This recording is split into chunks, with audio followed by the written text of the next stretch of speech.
ইহুদিদের মিডিয়া গণমাধ্যম এতটাই পাওয়ারফুল, ইহুদিরা এই ফিলিস্তিনিদেরকে আবার বিশ্ববাসীর কাছে সন্ত্রাসী বলে আখ্যায়িত করে। ফিলিস্তিনিরা সন্ত্রাসী, ফিলিস্তিনিরা বিশৃঙ্খলা সৃষ্টিকারী, ফিলিস্তিনিরা জঙ্গিবাদ, ফিলিস্তিনিরা ইসরায়েলের ইহুদিদের জন্য হুমকি।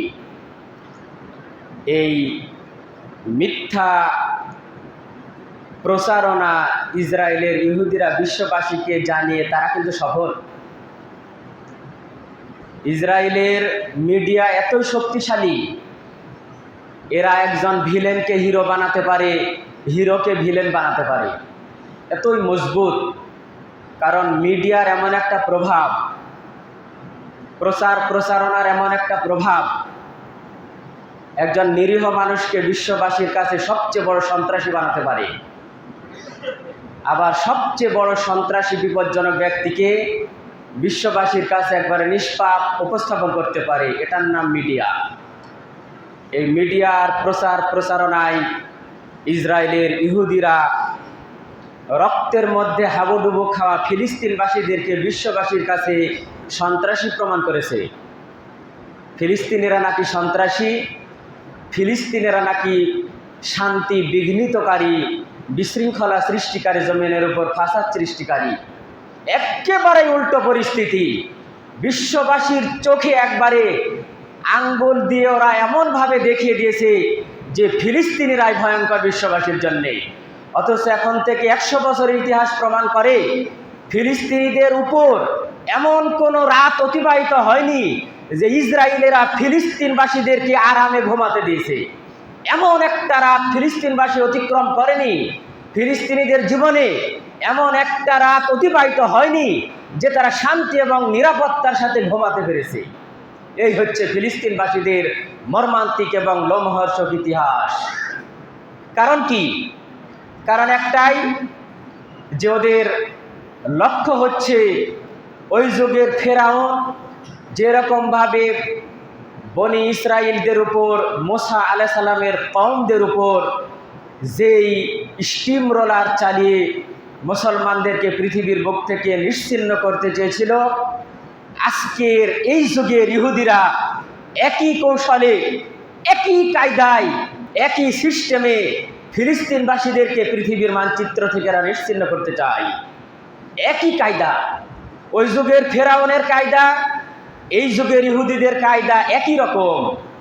আমার আলোচনার শিরোনাম ছিল, গত জুমার ধারাবাহিকভাবে আমরা যে জায়গায় ছিলাম, ফেরাউন স্বপ্নে দেখল যে বাইতুল মুকাদ্দাস থেকে মসজিদুল আকসার দিক থেকে, আজকে যে মসজিদুল আকসাকে নিয়ে এই কাহিনী চলছে, ওই মসজিদুল আকসা কেন্দ্রিক গোটা পৃথিবীর সব ইতিহাস, মসজিদুল আকসাকে কেন্দ্র করেই পৃথিবীর সব কাহিনী, মসজিদুল আকসাকে কেন্দ্র করেই পৃথিবীতে যত নবী এবং রাসূলের আগমন ঘটেছে, প্রত্যেকটা নবী এবং রাসূল মসজিদুল আকসা কেন্দ্রিক।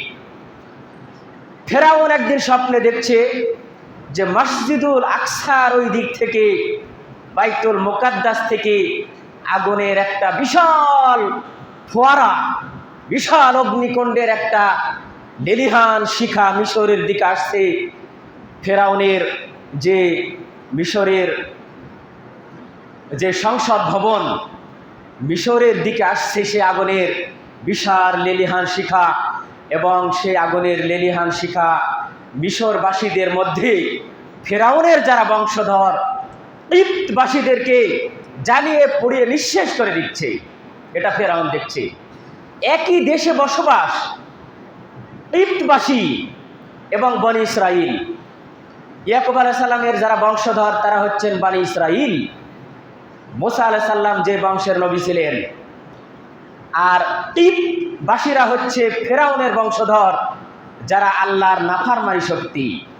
ফেরাউন লক্ষ্য করে দিচ্ছে আগুনের সেই বিশাল লেলিহান শিখা বাইতুল মুকাদ্দাস থেকে খুব ক্ষিপ্র বেগে দ্রুত গতিতে মিশরের দিকে ধাবিত হয়ে কিপ্তবাসীদেরকে একবারে জ্বালিয়ে পুড়ে নিঃশেষ করে দিচ্ছে। অথচ বনি ইসরায়েলদের কিছুই হচ্ছে না। বনী ইসরাইলদের সে আগুন কোনো ক্ষতি করতে পারছে না, অথচ কিপ্তবাসীরা জ্বালিয়ে পুড়িয়ে নিঃশেষ হয়ে যাচ্ছে। বনী ইসরাইলরা এরই মধ্যে দিয়ে বেঁচে আছে, নিষ্কৃতি পাচ্ছে। আগুন কিপ্তবাসীদের জ্বালাচ্ছে, অথচ একই আগুন বনী ইসরাইলদেরকে জ্বালাচ্ছে না। এই একটা বিভৎস স্বপ্নের বিবৃতি ব্যাখ্যা করার জন্যে ফেরাউন তার দেশের মিশরের সব বড় বড় জ্যোতিষী, জাদুকর এবং গণকদেরকে তার ভবনে আমন্ত্রণ জানালো। ওয়াইদ নাজ্জাইনাকুম মিন আলি ফিরআউনা ইয়াসুমুনাকুম সুআল আযাব। সূরা বাকারার 49 নম্বর আয়াতে আল্লাহ সুবহানাহু ওয়া তাআলা বলছেন, ওয়াইদ নাজ্জাইনাকুম, হে মুহাম্মদ সাল্লাল্লাহু আলাইহি ওয়াসাল্লাম আপনি স্মরণ করুন, আর যখন আমি তোমাদেরকে ফেরাউনের সেই মর্মান্তিক শাস্তির, সেই তীব্র ক্ষিপ্রতর ফেরাউনের সেই দলবলের সেই তাণ্ডব লীলা ছিল, বনী ইসরাইলদেরকে নিঃশেষ করার জন্যে ফেরাউন যে মহাপরিকল্পনা এটি ছিল, এরকম বিশাল একটা মহা ষড়যন্ত্র, মর্মান্তিক শাস্তির হাত থেকে আমি তোমাদেরকে নাজাত দিলাম। ওয়াইদ নাজ্জাইনাকুম মিন আলি ফিরআউনা, হে বনী ইসরাইল তোমরা শোনো, আর যখন আমি তোমাদেরকে ফেরাউনের দলবল থেকে, ফেরাউনের সৈন্য সামন্ত থেকে আমি তোমাদেরকে নিষ্কৃতি দিলাম, বাঁচালাম, উদ্ধার করলাম। নাজ্জাইনাকুম মিন আলি ফিরআউনা, ফেরাউনের দলবল সেনা সদস্যদের হাত থেকে আমি তোমাদেরকে বাঁচালাম। ওয়াইদ নাজ্জাইনাকুম মিন আলি ফিরআউনা ইয়াসুমুনাকুম সুআল আযাব, যারা তোমাদেরকে কঠিন শাস্তি দেওয়ার জন্য বদ্ধপরিকর ছিল, মর্মান্তিক শাস্তি, যন্ত্রণাদায়ক শাস্তি দেওয়ার জন্যে ফেরাউন এবং তার দলবল বদ্ধপরিকর ছিল। সুআল আযাব, তোমাদেরকে কঠিন শাস্তি দেওয়ার জন্যে ফেরাউন এবং তার দলবল বদ্ধপরিকর ছিল। মিন আলি ফিরআউনা ইয়াসুমুনাকুম সুআল আযাব ওয়া ইউযাব্বিহুনা আবনাআকুম, আর ফেরাউনেরা তোমাদের ঘরে যখন পুত্র সন্তান জন্মগ্রহণ করত, তখন তোমাদের পুত্র সন্তানদেরকে হত্যা করত। তোমাদের ঘরে যখন ফুটফুটে পুত্র সন্তান আসতো, মাতৃগর্ভ থেকে, মায়ের পেট থেকে যখন একটা ছেলে সন্তান জন্মগ্রহণ করত, তখন ফেরাউনের যে কতল বাহিনী ছিল, ফেরাউনের যে বাহিনী প্রেরণ করা ছিল দেশের মধ্যে, গোটা দেশের সব মাকে তন্ন তন্ন করে খুঁজছিল ফেরাউনের সেই নিযুক্ত জল্লাদ বাহিনীরা, যে কোন মা গর্ভবতী, কোন মা সন্তান সম্ভবা অন্তঃসত্ত্বা, সেই মাকে খুঁজে খুঁজে তারা তালিকা করত এবং একজন জল্লাদ এবং একজন ধাত্রী নিয়োগ করা ছিল। তারা খুঁজে খুঁজে দেখত, যখন কোনো মায়ের প্রসব বেদনা উঠত, তখন জল্লাদ এবং ওই ধাত্রী ওই পরিবারে চলে যেত। একজন জল্লাদ আর একজন ধাত্রী ওই পরিবারে চলে যেত। তখন জল্লাদের উপস্থিতিতে ওই ধাত্রী ওই মায়ের সন্তান প্রসব করাতো। সুআল আযাব ওয়া ইউযাব্বিহুনা আবনাকুম, ইউযাব্বিহুনা মানে কে জবে করত, জবে করত। ইউযাব্বিহুনা আবনাকুম, তোমাদের পুত্র সন্তানদেরকে জবে করত। জল্লাদের সামনে যখন ধাত্রী কোনো মায়ের পেট থেকে যখন পুত্র সন্তান প্রসব করাতো, তখন ওই মায়ের চোখের সামনে জল্লাদ ওই পুত্র সন্তানকে এইভাবে জবে করত। এটাই ছিল সেই বিশাল যন্ত্রণাদায়ক মর্মান্তিক শাস্তির বদ্ধ পরিকর অবস্থার অন্যতম একটা প্রধান শিরোনাম। বনী ইসরাইলদের মায়ের পেট থেকে পুত্র সন্তান জন্মগ্রহণ করলেই ইউযাব্বিহুনা আবনাকুম ওয়া ইস্তাহয়ুনা নিসাকুম, তোমাদের পুত্র সন্তানদেরকে ফেরাউন তার জল্লাদ দ্বারা জবে করাতো এবং কন্যা সন্তান হলে তাকে নিষ্কৃতি দিত, তাকে বাঁচাতো। কেন? ওয়া ইস্তাহয়ুনা নিসাকুম ওয়া ফি যালিকুম বালাউম মির রাব্বিকুম আযীম, এটা ছিল তোমাদের রবের পক্ষ থেকে তোমাদের জন্য বিশাল অগ্নি পরীক্ষা। রব্বিকুম আযীম, তোমাদের রবের পক্ষ থেকে, হে বনী ইসরাইল শোনো, তোমাদের জন্য তোমাদের রবের পক্ষ থেকে এটা ছিল বিশাল পরীক্ষা। ওয়াইদ ফারাকনা বিকুমুল বাহর, আর যখন আমি তোমাদেরকে তোমাদের জন্যে, তোমাদের বাঁচার জন্যে, তোমাদের নিষ্কৃতি দেওয়ার জন্যে আমি যখন সাগরের মধ্যে যখন রাস্তা তৈরি করলাম, ওয়াইদ ফারাকনাকুম, আর আমি তোমাদের জন্য পৃথক করে দিলাম, আমি তোমাদের জন্য একটা সুন্দর রাস্তা তৈরি করে দিলাম। বিকমল বাহার, সাগরের মধ্যে দিয়ে তোমরা চলাচল করবে, তোমাদের জন্য একটা কত আমার নিয়ামত। ওয়াইদ ফারাকনা বিকমল বাহার ফাআনজাইনাকুম, আমি তোমাদেরকে বাঁচিয়ে দিলাম। আল্লাহ সুবহানাহু ওয়া তাআলা বলছেন, ফেরাউন এবং তার দলবল যখন তোমাদেরকে একবারে নিঃশেষ করে দেওয়ার জন্যে, মূসা এবং তার সঙ্গী সাথীদেরকে নিঃশেষ করে দেওয়ার জন্যে ফেরাউন এবং তার দলবল চতুর্দিকে ঘিরে ফেললো, তিন দিক। মূসা এবং তার সঙ্গী সাথীরা সামনের দিকে চলছে, ফেরাউনের বাহিনীরা পিছনের দিকে, ফেরাউনের বাহিনীরা ডান দিকে, ফেরাউনের বাহিনীরা বাম দিকে মূসা এবং বনী ইসরাইলদেরকে ধাওয়া করছে। এই সময়ের পরিস্থিতি আল্লাহ সুবহানাহু ওয়া তাআলা বলছেন, ফেরাউন এবং তার দলবল যখন তোমাদেরকে ধাওয়া করলো, পিছনের দিকে ফেরাউনের বাহিনী, ডান দিকে ফেরাউনের বাহিনী, বাম দিকে ফেরাউনের বাহিনী, তোমরা চলছো ফেরাউন এবং তার দলবলদের হাত থেকে বাঁচার জন্যে তোমরা সামনের দিকে এগিয়ে যাচ্ছ। এগিয়ে যেতে যেতে তোমরা লোহিত সাগর পেলে, তোমাদের সামনে এখন লোহিত সাগর, একবারে পানির বিশাল ফোয়ারা, লোহিত সাগরের বিশাল পানির সামনে তোমরা দাঁড়িয়ে গেছো। ডান দিকে ফেরাউনের বাহিনী আসছে, বাম দিক থেকে ফেরাউনের বাহিনী আসছে, পিছনের দিক থেকে ফেরাউনের বাহিনী আসছে। ফেরাউন তো একবারে গড্ডালিকা প্রবাহে ঘা গা ভাসিয়ে দিয়ে পৃথিবীর সবচেয়ে বড় জুলুম জালেম শাসক, তখন একবারে গদগদ হাস্যোজ্জ্বল চেহারা নিয়ে একবারে ফেরাউন তার বিশাল জয়ের ভান্ডার, জয়ের সেই ঝান্ডা বাজাতে বাজাতে মূসা এবং তার সঙ্গী সাথীদের কাছে কে বাঁচায় দেখি। ডান দিকে ফেরাউনের বাহিনী, বাম দিকে ফেরাউনের বাহিনী, পিছনে ফেরাউনের বাহিনী। মূসা এবং তার সঙ্গী সাথী লোহিত সাগরের সামনে আটকে গেছে। আজকে মূসা এবং তার সঙ্গী সাথীদের বাঁচার কোনো বুদ্ধি নাই। কে বাঁচাবে মূসা এবং তার সঙ্গী সাথীদেরকে? এইরকম পরিস্থিতিতে আল্লাহ সুবহানাহু ওয়া তাআলা বলছেন, ওয়াইদ ফারাকনা বিকুমুল বাহর, আমি তোমাদের জন্যে লোহিত সাগরকে পৃথক করে দিলাম। আলহামদুলিল্লাহ, এটাই হচ্ছে মুসলমানদের সবচেয়ে বড় নিয়ামত আল্লাহ সুবহানাহু ওয়া তাআলার পক্ষ থেকে। সাগরের মধ্যে যে রাস্তা তৈরি হওয়া, এর চাইতে বড় নিয়ামত আর মুসলমানদের জন্য কি হতে পারে?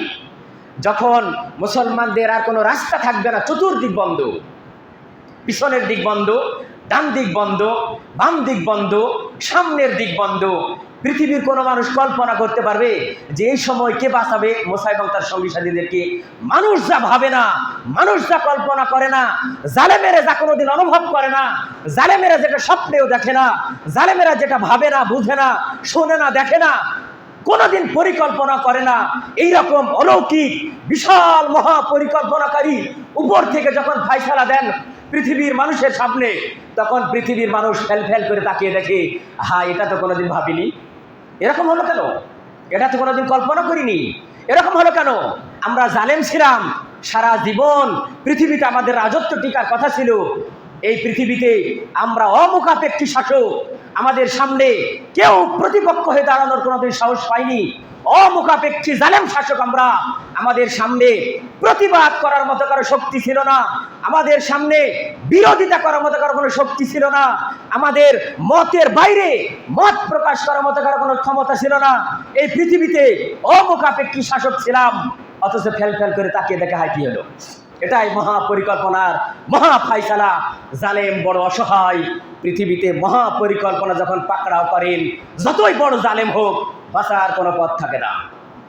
ওয়াইদ ফারাকনা বিকুমুল বাহরা ফাআনজাইনাকুম, এরকম বিপজ্জনক পরিস্থিতিতে আমি তোমাদের জন্য লোহিত সাগরের মধ্যে দিয়ে রাস্তা তৈরি করে দিলাম এবং তোমাদেরকে বাঁচিয়ে দিলাম।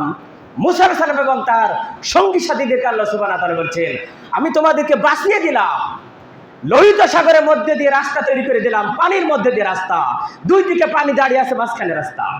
এগুলো ঘটনা আপনারা জানেন, মূল বিষয়টা নয়, মূল কাহিনী লুকিয়ে আছে অন্য জায়গায়। বিকুমুল বাহরা ফাআনজাইনাকুম ওয়া আগরাকনা আলা ফিরআউনা, আর আমি ফেরাউন এবং তার দলবলকে পানির মধ্যে ডুবিয়ে দিলাম। আলহামদুলিল্লাহ, ফেরাউন এবং তার সৈন্য সামন্তকে পানির মধ্যে ডুবিয়ে দিলাম। যেই ফেরাউন 5 মিনিট আগে ভাবলো আজকে মূসাকে কে বাঁচায় দেখি, আজকে মূসা এবং তার সঙ্গী সাথীদের বাঁচার কোনো রাস্তা নাই, কারণ পিছনে আমার বাহিনী, ডানে আমার বাহিনী, বামে আমার বাহিনী, সামনে লোহিত সাগর। আজ মুসার বাঁচার কোনো পথ নাই, মুসা এবং তার সঙ্গী সাথীদের বাঁচার আর কোনো রাস্তা নাই। অথচ আল্লাহ সুবহানাহু ওয়া তাআলা 5 মিনিট পর ফেরাউন এবং তার সঙ্গী সাথীদেরকে ওই লোহিত সাগরের মধ্যে ডোবালেন, আর মুসা এবং তার সঙ্গী সাথীদেরকে নিষ্কৃতি দিলেন। এটাই হচ্ছে মহাপরিকল্পনাকারী, যিনি আসমান থেকে পরিকল্পনা করছেন। মানুষ যা জানে না, মানুষ যা শোনে না, মানুষ যা কল্পনা করে না, কোনোদিন ভাবে না, সেই মহাপরিকল্পনা উপর থেকে যখন হয়ে যায়, আজকের ইসরায়েলিরা যা করছে, মানুষ মনে করছে, পৃথিবীর সব মুসলমানেরা মনে করছে, মনে হয় এরা অমুখাপেক্ষী শক্তি, এদের মারণাস্ত্র অনেক শক্তিশালী, এদের মিডিয়া অনেক শক্তিশালী, এদের অর্থনৈতিক ব্যবস্থা অনেক শক্তিশালী, এরা অমুখাপেক্ষী শক্তির অধিকারী হয়ে আছে। অতএব এদের সাথে আমরা পারবো না, এদের সাথে আমরা কোলাতে পারবো না, এদের বিরুদ্ধাচরণ করা যাবে না, এদের সাথে জি হুজুর ঠিক আছে, জি হুজুর ঠিক আছে, এই নীতি অবলম্বন করে আজকের বিশ্বের সব মুসলিম কান্ট্রির মুসলিম শাসকরা জি হুজুর ঠিক আছে এই নীতি অবলম্বন করার কারণেই আজকে মুসলমানদের এই করুণ পরিণতি আমি গত জমাতে বলেছি। শুধুমাত্র একটাই কারণ, জি হুজুর ঠিক আছে। বিশ্বের মোড়ল আমেরিকার সামনে আজ পর্যন্ত কোনো মুসলিম শাসক বজ্রকণ্ঠে উচ্চারণ করতে পারল না, এটা কি হচ্ছে, এটা গণতন্ত্রের নামে, এটা বিশ্ব মানবতার নামে ফিলিস্তিনে এটা কি ঘটছে, এরকম একটা বজ্রকণ্ঠ আজ পর্যন্ত পৃথিবীর কোনো মুসলিম শাসক উচ্চারণ করতে পারেনি। কারণ একটাই, বিশ্ব মোড়লকে রাজি খুশি করে আমার চেয়ার রক্ষা করতেই হবে। বিশ্বের মোড়লকে রাজি খুশি করে আমার এই চেয়ার, আমার এই মন্ত্রিত্বের চেয়ার, আমার এই আমিরের চেয়ার, আমার এই বাদশার চেয়ার, আমার এই শাসকের চেয়ার রক্ষা করতেই হবে। এই একটা সবচেয়ে নোংরা নীতির কারণে পৃথিবীতে আজ এত জুলুম, এত অত্যাচার মুসলমানদের রক্তে রঞ্জিত হচ্ছে। এই পৃথিবীর মাটি, প্রতিনিয়ত পৃথিবীর মাটি মুসলমানদের রক্তে রঞ্জিত হচ্ছে। আল্লাহ সুবহানাহু ওয়া তাআলা উপর থেকে যখন মহাপরিকল্পনার ফায়সালা দেবেন, তখন বিশ্ববাসী ফেল ফেল করে তাকিয়ে দেখবে যে সব ইহুদি ইসরায়েলের মধ্যে একই বেড়াজালের মধ্যে আটকে আছে। এটা বিশ্ববাসী একদিন দেখবে, সেটা বেশি দূরে নয়। কারণ তাদের অত্যাচার যত বেশি হবে, তাদের পতনের সময় তত নিকটবর্তী। এটাই চূড়ান্ত পৃথিবীর ইতিহাস। জালেমের অত্যাচার যত বেশি, তার পরিণতি তত ভয়ঙ্কর এবং সুনিশ্চিত, খুব নিকটবর্তী। জালেম বেশি অত্যাচার করে, তার ধ্বংসের সময় শেষ হয়ে আসছে। তাই জালেমের জুলুম যত বেশি হয়, তার সময় তত দ্রুত শেষ হয়ে যায়। এটা পৃথিবী সৃষ্টির পর থেকে এই সময় পর্যন্ত এটাই চূড়ান্ত ইতিহাস পৃথিবীর। যাই হোক, আল্লাহ সুবহানাহু ওয়া তাআলা বলছেন, হে বনী ইসরাইল এবং মুসা শোনো, আমি তোমাদেরকে বাঁচিয়ে দিলাম, ও আনতুম তানজুরুন, এবং তোমরা স্বচক্ষে সেটা দেখছিলে। ফেরাউন এবং তার সৈন্য সামন্ত লোহিত সাগরের মধ্যে হাবুডুবু খেয়ে ডুবে নির্লজ্জভাবে বেহায়াপনার মতো হয়ে, একবার অপমানজনক হয়ে, একবারে বেইজ্জতির সাথে তারা ডুবে ডুবে মরছিল। ও আনতুম তানজুরুন, এবং তোমরা স্বচক্ষে সেটা দেখছিলে। আল্লাহ সুবহানাহু ওয়া তাআলা বলছেন, এটাই হচ্ছে আমার মহা ফায়সালা। হে বনী ইসরাইল, তোমরা স্মরণ করো ওই সময়ের কথা, যখন ফেরাউন তার দেশের সব গণক, জ্যোতিষী, জাদুকরদের দেখে এইরকম ভাবে তার স্বপ্নের বিবৃতি তাদের সামনে উপস্থাপন করলো। হে জাদুকর, হে গণক, হে জ্যোতিষী, আমি এইরকম স্বপ্নে দেখলাম, এই স্বপ্নের ব্যাখ্যা কি? তখন ওই দেশের বড় বড় যারা গণক, জাদুকর, জ্যোতিষীরা ফেরাউনের সামনে স্বপ্নের ব্যাখ্যা এইভাবে পেশ করলো, হে ফেরাউন বা যে সম্বোধনী হোক, হে মহাশয়, হে গুরু, হে শাসক, যে ভাষায় হোক না কেন, আপনি যে স্বপ্ন দেখেছেন, এই স্বপ্নের ব্যাখ্যা হচ্ছে বনী ইসরাইল সম্প্রদায়ের মধ্যে এমন একটা সন্তান জন্মগ্রহণ করতে যাচ্ছে, বনী ইসরাইলদের মধ্যে এমন একটা সন্তান, পুত্র সন্তান জন্মগ্রহণ করতে যাচ্ছে, যেই পুত্র সন্তানের হাতে আপনার পতন হবে, আপনার মৃত্যু হবে। গণকেরা এই বিবৃতি ফেরাউনের সামনে যখন পেশ করলো, তখন ফেরাউন এইরকম একটা বিভৎস কাহিনী রচনা করলো, এইরকম একটা লোমহর্ষক পৃথিবীর ইতিহাসে যন্ত্রণাদায়ক শাস্তির অধ্যায় ফেরাউন রচনা করলো। তখন ফেরাউন জারি করে দিল, তোমরা মিশরের প্রত্যেকটা পরিবার তন্ন তন্ন করে খুঁজে দেখো, মিশরের কোন পরিবারের কোন মেয়ে অন্তঃসত্ত্বা হচ্ছে, গর্ভবতী হচ্ছে, তোমরা এটা খুঁজে খুঁজে তালিকা করো, কে কয় মাসের গর্ভবতী, কার কয়দিন সময় আছে, কার কয়দিন গর্ভপাত হওয়ার জন্য সময় আছে, অন্তঃসত্ত্বা প্রত্যেকটা মাকে তোমরা তন্ন তন্ন করে খুঁজে দেখো। তারপর এরকমভাবে ফেরাউন মিশরের প্রত্যেকটা জায়গায় জল্লাদ এবং ধাত্রী নিয়োগ করে রাখত। আর সেই ইতিহাসের চূড়ান্ত মর্মান্তিক কাহিনীর অবতারণা ফেরাউন এইরকমভাবেই করেছিল। টার্গেট কি?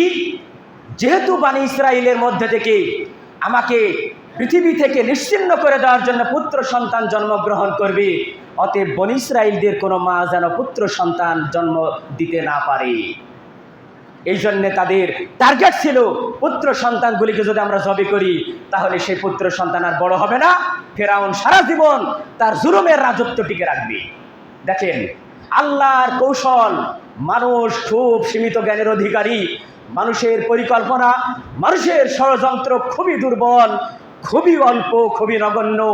মহাপরিকল্পনাকারী আসমান থেকে যে মহাপরিকল্পনা করেন এটা মানুষ কোনো দিন চিন্তাও করতে পারে না, অথচ এরই মধ্যে দিয়ে, এরই ভাগ দিয়ে আল্লাহ সুবহানাহু ওয়া তাআলা এমন একটা সন্তান বনী ইসরাইলের মধ্যে দিয়ে জন্মগ্রহণ করালেন, যে সন্তান ফেরাউনের ঘরে লালিত পালিত হল। বলুন আলহামদুলিল্লাহ।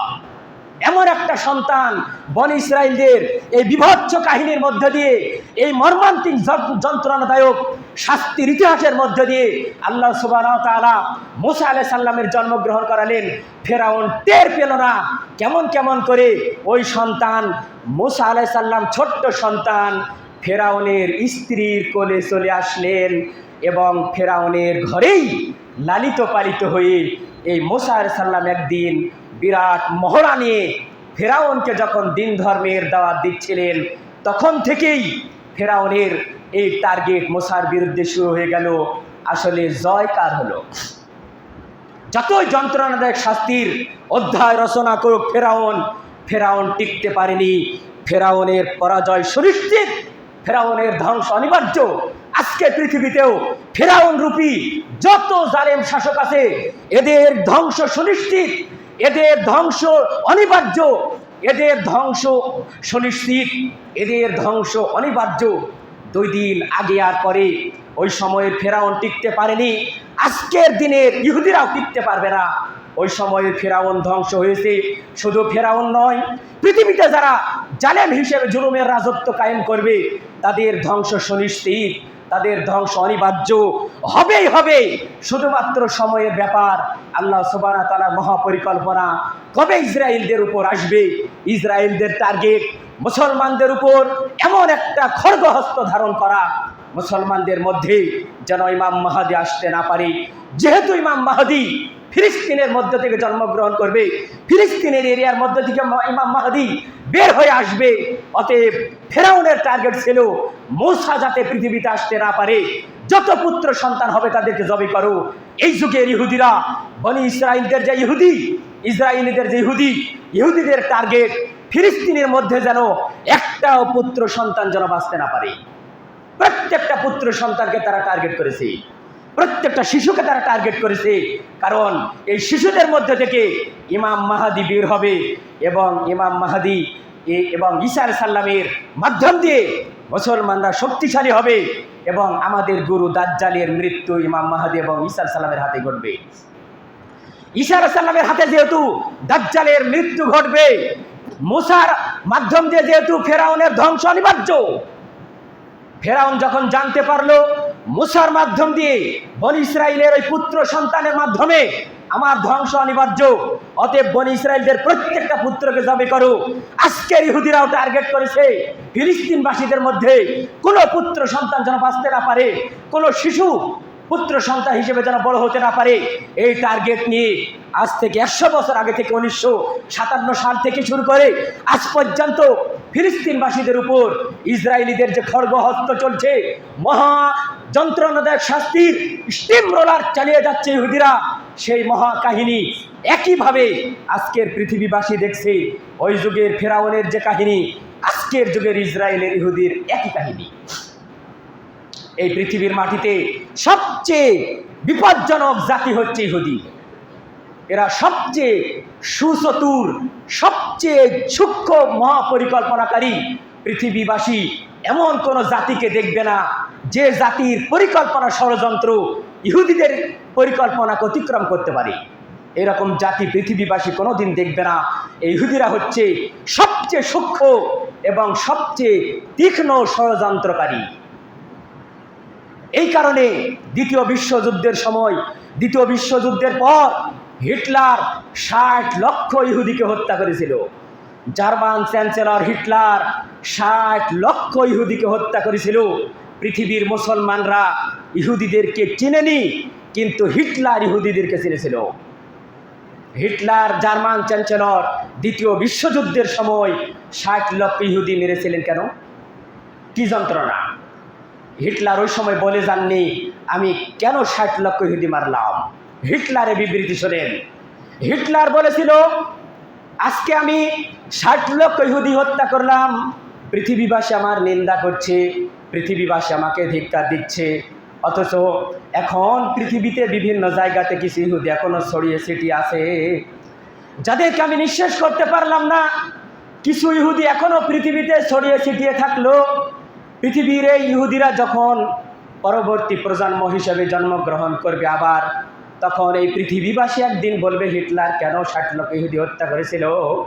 আজকে যেমন বলছে, আজকে যেমন পৃথিবীবাসী বুঝতে পারছে যে হিটলার কেন 60 লক্ষ ইহুদি ওই দিন হত্যা করেছিল, পৃথিবীবাসী আজকে বুঝছে যে হিটলার কেন এদেরকেও শেষ করলো না, এই বাকি কয়জন ইহুদিদেরকে কেন শেষ করলো না সেই দিন। অন্তত এটা আমরা এখন হাড়ে হাড়ে টের পাচ্ছি। হিটলার কেন 60 লক্ষ ইহুদি হত্যা করেছিল সেটা আমরা এখন বুঝতে পারছি। এই হচ্ছে ইহুদিদের জ্বালা, এই হচ্ছে ইহুদি জাতি। পৃথিবীবাসীকে সব সময়ের জন্য এরা কষ্টের মধ্যে রাখে, পৃথিবীবাসীকে সব সময়ের জন্য এরা যন্ত্রণা দেয়, কষ্ট দেয়। পৃথিবীতে এত সূক্ষ্ম মহাপরিকল্পনা ষড়যন্ত্রকারী জাতি কোনোদিন ছিল না, কোনোদিন হবেও না। এদের দুর্গতি কি ছিল? মহাবিপদের অধিবাসীরা ছিল। দ্বিতীয় বিশ্বযুদ্ধের পর পৃথিবীতে ইহুদিদের পা রাখার মতো কোনো জায়গা ছিল না। এত ওই বিপদগ্রস্ত জাতি, ইহুদিরা এত অসহায়, এত বিপদগ্রস্ত জাতি যে তাদের একটু ঘর বাড়ি করে যে থাকবে এরকম পৃথিবীতে কোনো বাস্তবিকতা ছিল না। 1957 সালের ঘটনা এটা। 1957 সালের দিকে এই সহজ সরল প্রাণ মুসলমানেরা, আমেরিকা ইহুদিদেরকে জায়গা দেয়নি, ইউরোপবাসীরা ইহুদিদেরকে জায়গা দেয়নি। ওরা পৃথিবীতে সবচেয়ে উদ্বাস্ত ছিল, ওরা পৃথিবীতে সবচেয়ে অসহায় ছিল, ওরা পৃথিবীতে সবচেয়ে বিপজ্জনক অবস্থার মধ্যে দিয়েছিল। চ্যান্সেলর হিটলার 60 লক্ষ ইহুদি মারার পর গোটা পৃথিবীতে ইহুদি জাতি এতই বিপদগ্রস্ত, ওদের কোথাও কোনো ঠাঁই ছিল না। এই সহজ সরল প্রাণ মুসলমানরা আরব সাগরের তীরবর্তী জায়গাগুলিতে এই ফিলিস্তিনবাসীরা, এই সিরিয়াবাসীরা, এই লেবাননবাসীরা, এই জর্ডানবাসীরা ওদের প্রতি ভালোবাসা দেখিয়ে আরব সাগরের উপকূলবর্তী তীরে তাদেরকে জায়গা করে দিল। ঠিক আছে, পৃথিবীবাসী তোমাদেরকে চাচ্ছে না, ইউরোপবাসী তোমাদেরকে চাচ্ছে না, আমেরিকাবাসী তোমাদেরকে চাচ্ছে না, অতএব তোমরা এখানে একটু বাসস্থান করো, তোমরা এই জায়গাতে একটু বাসস্থান করো, তোমাদেরকে আমরা জায়গা দিচ্ছি, তোমরা এখানে একটু থাকো। এইভাবে আরব কান্ট্রিগুলো ওই ইহুদিদেরকে আশ্রয় দিয়েছিল। তারপর ওই ইহুদিরা আজকে কি ঘটনা ঘটাচ্ছে খেয়াল করেন। এটাই হচ্ছে ইহুদিদের বাস্তব চরিত্র। ওখানে ওদের সামান্য একটু অবস্থান, ইসরায়েল মানচিত্রে দেখবেন আপনার হাতের আঙ্গুল ধরবে না। চতুর্দিকে আরব কান্ট্রি, চতুর্দিকে মুসলমান, অথচ একটা ইসরায়েলের বিষাক্ত সবলে, ওই একটা ইসরায়েলের বিষক্রিয়ায় বিশ্বের 200 কোটি মুসলমান আজকে জর্জরিত। বিশ্বের 200 কোটি মুসলমান ফেল ফেল করে তাকিয়ে আছে, হাই ফিলিস্তিনবাসী রক্ত ঝরছে, ফিলিস্তিনবাসীর কি বিভৎস চেহারা, ফিলিস্তিনিদের লাশ আজকে আকাশে উঠছে বোমার আঘাতে, মাইলের পর মাইল, একবারে জনমানব শূন্য বিস্তীর্ণ এলাকা, জনমানব শূন্য নিশ্চিহ্ন করে দিচ্ছে ইহুদিরা। আজকে বিশ্ববাসী তাকে ফেল ফেল করে তাকিয়ে দেখছে এবং হিটলারের ওই কথারই বাস্তবতা উপেক্ষা করছে, ওই কথারই বাস্তবতা হাড়ে হাড়ে টের পাচ্ছে মুসলমানরা। হিটলার বলেছিল একদিন বিশ্ববাসী জানবে এই হিটলার কেন 60 লক্ষ ইহুদিকে মেরেছিল। আমি কিছু ইহুদি রেখে গেলাম যারা পৃথিবীর বিভিন্ন জায়গাতে ছড়িয়ে ছিটিয়ে থাকলো। এই ইহুদিরা কি জাতি, এদের কি বিষাক্ত সবল, এদের কি বিষক্রিয়া, পৃথিবীবাসী একদিন হাড়ে হাড়ে টের পাবে। আজকে আমরা যেটা টের পাচ্ছি, দেখছেন মিডিয়ার মাধ্যম দিয়ে আপনাদের সামনে যা কিছু আসছে, এটা সামনের কাহিনী, এর পিছনে অনেক কাহিনী লুকিয়ে আছে যেগুলো বিশ্ববাসী কোনোদিন দেখতে পাবে না। কারণ সেখানকার তথ্য প্রযুক্তি, যোগাযোগ ব্যবস্থা, পানির ব্যবস্থা, বিদ্যুতের লাইন, নেটওয়ার্ক, ইন্টারনেট সার্ভিস প্রায় বন্ধ করে দেওয়া হয়েছে। তাদের সাথে কোনো যোগাযোগ নাই। ওখানে কি ঘটছে, আসল কাহিনী, আসল বিভৎস চেহারা, মর্মান্তিক দৃশ্য, যন্ত্রণাদায়ক পরিস্থিতিগুলো বিশ্ববাসী কোনো দিন জানতে পারবে না। আমরা যতটুকু দেখছি এগুলো খুবই অল্প দেখছি, তারপরেও আমরা শিহরিত হচ্ছি, আতঙ্কিত হচ্ছি। বিশ্ববাসী আজকে এই দৃশ্য দেখে শুধুমাত্র হাহাকার, আর্তনাদ, চোখের পানি ছাড়া ছাড়া আর কোনো উপায় নেই। ইয়া রাব্বাল আলামিন, তুমি তোমার আসমানি মদদ দ্বারা, তুমি তোমার আসমানি সাহায্য দ্বারা ফিলিস্তিনবাসীদেরকে হেফাজত করো। ফিলিস্তিনের উপর তুমি তোমার খাস রহমত নাজির করো। বলুন আমিন। আপনাদের জন্য এখন বিশেষ জরুরি করণীয় অবস্থা, ইহুদিদের পণ্যগুলো বর্জন করতে হবে আমাদের। কারণ আমাদের টাকা দিয়ে ইহুদিরা অস্ত্র বানায়, ওদের পণ্যগুলো আমরা কিনছি। আমাদের প্রত্যেকটা পণ্যের যে ভ্যাট আছে, এখান থেকে ওরা বড় লোক, ওরা পণ্য বিক্রি করছে মুসলমানদের কাছে, মুসলমানরা সাদরে ওদের পণ্যগুলো কিনে কিনে ওদেরকে বড় লোক বানাচ্ছে। অতএব বিভিন্ন মিডিয়াতে আপনারা ইহুদিদের পণ্যগুলো দেখবেন। ইহুদিদের পণ্য বর্জন করা বর্তমান সময়ে মুসলমানদের জন্য সবচেয়ে বড় খরচ। ইহুদিদের পণ্য বর্জন করা মুসলমানদের জন্য এখন সবচেয়ে বড় জিহাদ।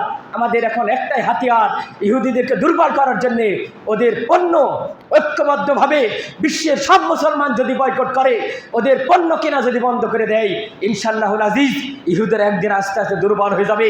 ওদের অর্থনৈতিক অবস্থায় ভাটা পড়বে, ওদের সামরিক অবস্থায় ভাটা পড়বে, ওদের মিডিয়াতে ভাটা পড়বে।